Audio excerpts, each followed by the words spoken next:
வணக்கம். All in one zone devotional சேனலுக்கு உங்களை அன்புடன் வரவேற்கிறேன். இன்றைக்கி நம்ம சென்னை திருவான்மியூரில் உள்ள மருந்தீஸ்வரர் கோவிலை பற்றி நம்ம பார்க்கலாம். அங்கே தான் நம்ம இன்றைக்கி போயிருக்கோம்.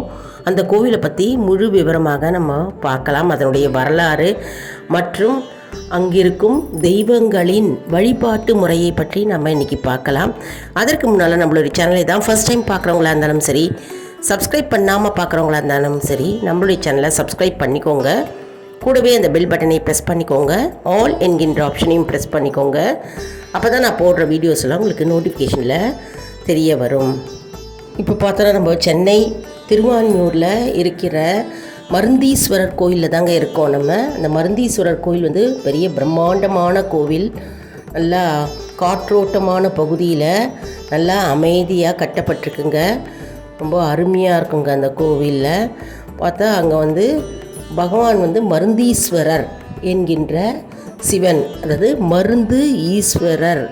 ஈஸ்வரன் என்றால் சிவன், மருந்து அதாவது அவர் மூலிகை மற்றும் மருந்துகளை பற்றி அகத்திய முனிவருக்கு எடுத்து சொல்லி கொடுத்ததினால் அங்கே இருக்கிற தெய்வம் வந்து அவருக்கு பெயர் மருந்தீஸ்வரர் என்று அழைக்கப்படுகிறார்.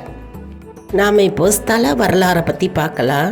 ஒரு காலத்தில் காமதேனு என்கின்றவர் வசிஷ்ட முனிவர்கிட்ட அவதூறாக, அதாவது மரியாதை குறைவாக நடந்து கொண்டதனால் வசிஷ்ட முனிவர் என்ன செய்தாராம், கோபத்தினால் அந்த காமதேனுவை நீ பூலோகத்தில் பசுவாக பிறக்கணும் அப்படின்னு சாபம் இட்டுட்டாராம்.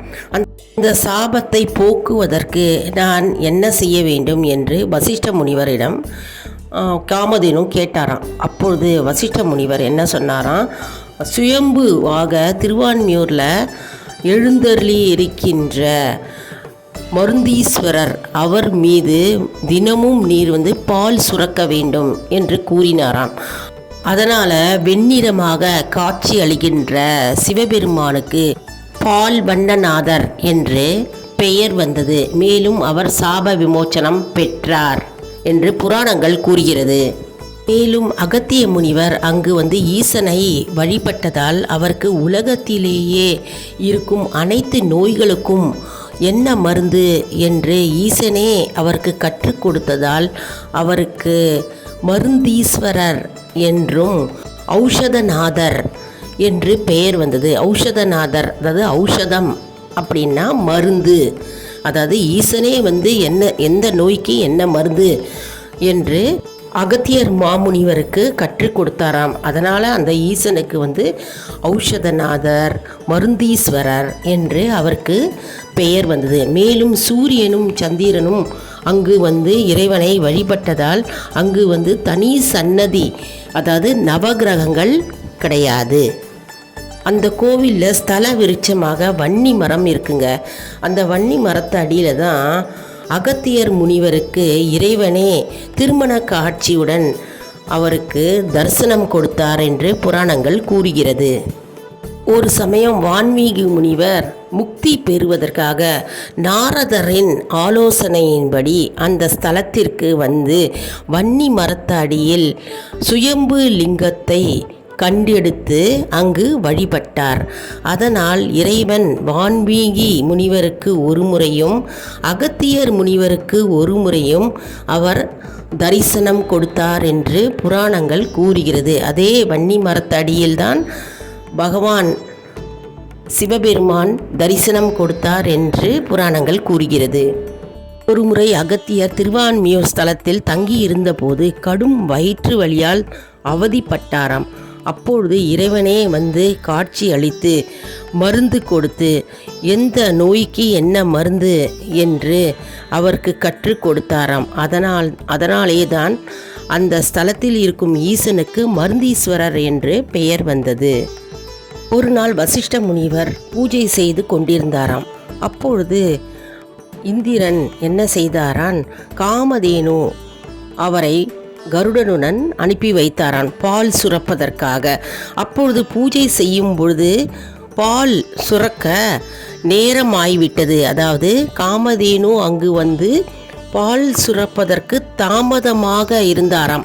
அதனால் கோபம் அடைந்த வசிஷ்டர் காமதேனுக்கு சாபம் கொடுத்தாராம். சாபம் கொடுத்ததினால் அவர் வன்னி மரத்தடியில் இருக்கும் சுயம்பு ஈஸ்வரனை வணங்கி அவருக்கு தினமும் பால் சுரக்க வேண்டும் என்று சாபம் கொடுத்தாராம். அப்பொழுதுதான் உன்னுடைய சாபம் தீரும் என்று கூறினாராம். அதனால்தான் இந்த ஸ்தலத்திற்கு யார் வந்தாலும் சாப விமோச்சனம் பெறுவர், மேலும் நம்முடைய நோய் தீரும் என்பது ஐதீகம். நம்முடைய போன ஜென்மத்து சாபங்கள் பாவங்கள் எல்லாம் தீரும் என்பது ஐதீகம். எப்படி அந்த வசிஷ்ட முனிவர் காமதேனுக்கு காட்டு பசுவாக நீ பூலோகத்தில் போ என்று சாபம் இட்டாரோ, அது பாவ விமோச்சனத்திற்காக தினமும் சிவபெருமானுக்கு சுயம்பு லிங்கத்திற்கு பால் சுரக்க வேண்டும், அப்பொழுதுதான் நீ பாவ விமோச்சனம் பெறுவாய் என்று கூறினாரோ, அதே போல் யார் யாருக்கு எல்லாம் போன ஜென்மத்து முன் ஜென்மத்து பாவங்களோ சாபங்களோ இருந்தால் இந்த ஸ்தலத்திற்கு நாம் மருந்தீஸ்வரை தரிசித்து மேலும் வன்னி மரத்தையும் நாம் தரிசித்தால் நம்முடைய பாவங்களும் மற்றும் சாபங்களும் நீங்கும் என்பது ஐதீகம்.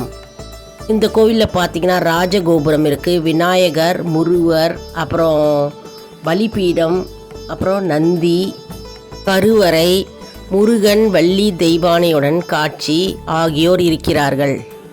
பைரவர் சன்னதி, மகாவிஷ்ணு, துர்க்கை சன்னதி, தக்ஷணாமூர்த்தி ஆகிய சன்னதிகள் உள்ளன. கொள்ளைக்காரராக இருந்த வால்மீகி மனம் திருந்தி தன்னுடைய பாவம் நீங்க இங்குள்ள சிவனை வழிபட்டதால் அவருடைய பாவம் நீங்கியது. நாள் அவர் சிவனை தரிசிக்க வந்தாராம். அப்பொழுது காமதேனு திடீர் அந்த பயத்தால் ஓடி சிவன் மீதே தாண்டினாராம். சிவனை தாண்டும் பொழுது அவருடைய கால் தடம் சிவபெருமானுடைய மார்பிலும் தலையிலும் உள்ளது. இப்பொழுதும் அங்கு சென்றால் நாம் அந்த தடங்களை பார்க்கலாம். தன்னை வணங்கி திருந்திய வால்மீகிக்கு வன்னி மரத்தடியில் சுயம்பு லிங்கமாக இறைவனே காட்சி கொடுத்தார் அவருக்கு. மேலும் சுயம்பு லிங்கத்தை அவர் பெற்றார்.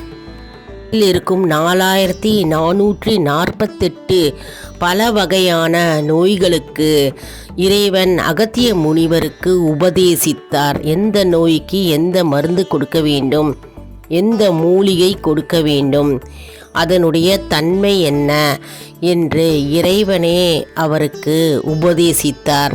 அதனால்தான் அங்கிருக்கும் ஈசனுக்கு மருந்தீஸ்வரர் என்றும் மருந்தீசர் என்றும் பெயர் அழைக்கப்படுகிறது.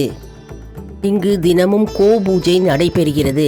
கோ பூஜை செய்த பிறகுதான் மருந்தீஸ்வரருக்கு பூஜை நடைபெறும். இத்தலத்தில் இருக்கும் நடராஜ பெருமான் நடனமாடும் காட்சியை வால்மீகி முனிவருக்கு தரிசனம் கொடுத்தார் என்று புராணங்கள் கூறுகிறது. இந்த மருந்தீஸ்வரர் கோயிலுக்கு பக்கத்தில் தான் 2 கிலோமீட்டர் தூரத்தில் தான் பாம்பன் சுவாமிகள் சமாதி கோயில் இருக்கிறது. அங்கேயும் போய் நம்ம தரிசிக்கலாம். இந்த மருந்தீஸ்வரர் கோவில் 7ஆம் நூற்றாண்டில் சோழர்களால் கட்டப்பட்டது. அருணகிரிநாதர் இந்த கோவிலில் இருக்கும் முருகப்பெருமானை தன்னுடைய திருப்புகழில் பாடியுள்ளார். திருஞான சம்பந்தர் 2 பதிகங்களாக பாடியுள்ளார். திருநாவுக்கரசர் 1 பதிகமாக பாடியுள்ளார். ஸ்தலத்தில் பார்த்தீங்கன்னா வால்மீகி முனிவர், பிரிங்கி முனிவர், அகத்திய முனிவர், தேவர்கள், சூரியன், காமதேனு ஆகியோர் வழிபட்டுள்ளார். திருநாவுக்கரசர், திருஞான சம்பந்தர் ஆகியோர் பாடல்கள் பாடியுள்ளார்கள். இந்த மருந்தீஸ்வரர் கோயில் எங்கே இருக்குன்னா திருமான்மியூரில் கிழக்கு கடற்கரை சாலையில் உள்ளது. நாங்கள் இந்த கோயில் போகும்போது அங்கே உள்ளுக்குள்ள வேத பாராயணம் நடந்து கொண்டிருந்ததுங்க. நான் என்ன செஞ்சேன், அந்த கோவிலில் சிவபுராணம் பாடலை பாடினேன் மற்றும் சிவன் பாடல்களை பாடினேன். சில பேர் சிவன் ஸ்லோகத்தை சொல்கிறார்கள் மற்றும் அவர்கள் தியான நிலையில் இருக்கிறார்கள். அப்படியும் நம்ம வழிபடலாம்ங்க. அருமையான கோயிலுங்க. எப்போல்லாம் உங்களுக்கு டைம் இருக்கோ மருந்தீஸ்வரர் கோயிலுக்கு போய் மருந்தீஸ்வரரை தரிசியுங்கள். நம்முடைய நோய் தீர்க்கும் மருந்தாக மருந்தீஸ்வரரை தரிசித்து வன்னி மரத்தையும் தரிசித்து அங்கு இருக்கும் கொடி மரத்தடியில் பக்கத்தில் நம்ம நமஸ்காரம் செய்து நாம் மனதார மருந்தீஸ்வரை தியானித்து வருவோம். நோய் இல்லாமல் வாழ்வோம். என்ன அன்பர்களே, இந்த வீடியோ உங்களுக்கு மிகவும் பயனுள்ளதாக இருக்கும் என்று நான் நம்புகிறேன். இந்த வீடியோவுக்கு ஒரு லைக் கொடுங்க. இதை மற்றவர்களுக்கும் ஷேர் செய்யுங்கள். அவர்களும் பயனடையட்டும், மேலும் புண்ணியம் கிட்டும். நம்ம வீடியோவை மறக்காமல் சப்ஸ்கிரைப் செய்யுங்கள். அடுத்த வீடியோவில் வேறொரு பதிவுடன் உங்களை சந்திக்கிறேன். நன்றி, வணக்கம்.